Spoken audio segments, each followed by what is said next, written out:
मनोज जरांगे यांनी पुन्हा एकदा मराठा आंदोलन सुरू करण्याचा इशारा सरकारला दिलेला आहे. मराठा आरक्षणावरची उपसमिती काम करत नाही, ती बदला असं त्यांचं म्हणणं आहे.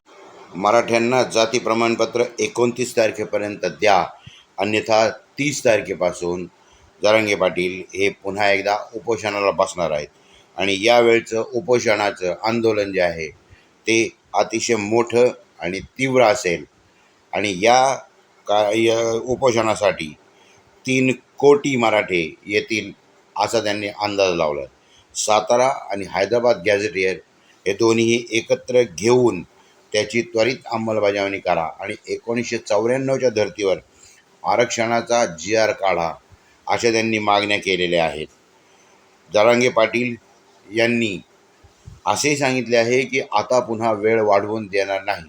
आमच्या मागण्या ज्या आहेत त्या 30 तारखेपर्यंत मान्य करा. आणि उपसमिती हे मराठ्यांमध्ये भांडण लावत आहे, असेही जरांगे पाटील यांनी सांगितलेले आहे. तुमचं याबद्दल काय मत आहे कॉमेंटमध्ये नक्की सांगा. धन्यवाद.